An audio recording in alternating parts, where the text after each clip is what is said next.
Fa'atalafatu talafolo Radio Samoa i lenei taeao ma lo le soifua manuiau si mai alau fa'afonga o talo le aso lulu. O le tina Samoa ia Maria Brown lea na maua lo na tino maliu I lo na fale I au kilani. O Maria Brown fitu sa fulu fitu tausanga e nofo na o ia ma na maua I le taeao le aso sa I Moana Avi o Nehanga. Mai leo leo wa sue nei na fasi o tia e se tasi. I ripoti o le fiuai o se tasi o lona ainga e wala au, na o ai loa I le fale o le tina o maliu. Ma whaate I ai I le maua o lona tino maliu I lea tae au. I le mai aia so enga na whaia I lona tino maliu e tu sa matala mai leo ana nafi. Wa so ino o se tasi na whaau o iai e se isi leoti. I moli maua nisi o lona au ainga mai Samoa e peo na ripotia le Herald o Maria na soifuane I Savai. Ma e yailo na uso masanga o lo au mau nei Amerika Samoa. I ripoti o le aso na mawailo na tino maliu, o le aso fo I lea na wha moe wha manatu wailo na aso soifua, o lo iai pia nei leo I le fale o leo maliu a o wha awa wai so enga. O le wha ai ungal vai aso nei o le amalanga I le palemia wha apialo na sui e feiloa I male palemia fou au se talia, Anthony Albanese. Mai le tamaitai palemia Jacinda Ardern o se fianga le vea o ia maulua I taitai maisi whainga malo e feiloa I male palemia fou.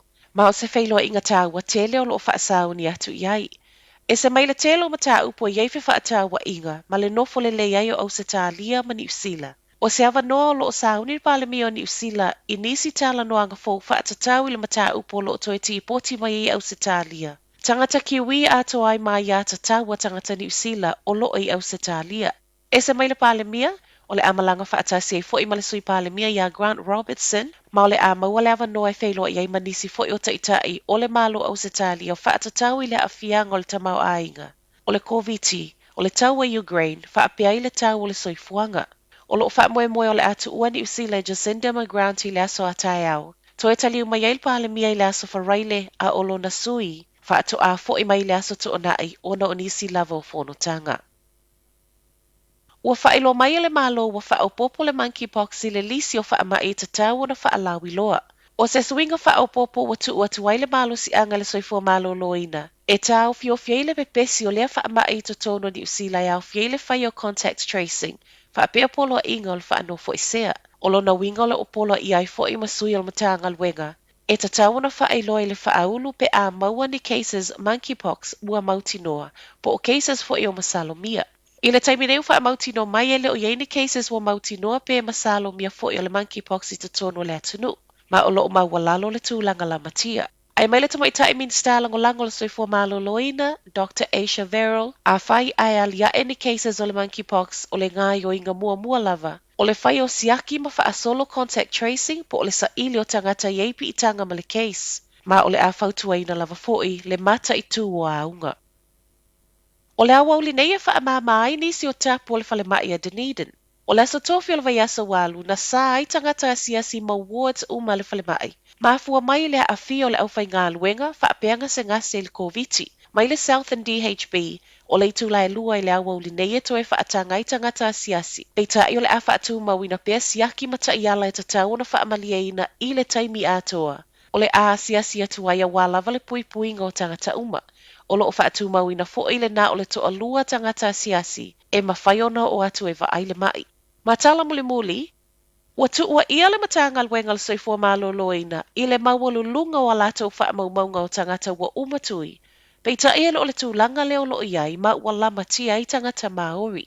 Mai so enga tu to atasi na whaia wa sawai reporti e o atu I le sela wafe tangata Maori e le I whaia tui a o leo lo la vea I le lisi wa uma. O le awalo lo au ai wha maunga le soifua malo loina. O lo o wha o ngā ai le health services utilization po o le system le nei. O lo o fuai tangata I feso o ta I male soifua malo loina ma a whai. O leana iei se feso o ta inga I le lua afe lua se fulu o lo na wingo lo o au fiai o e le whaitaunga.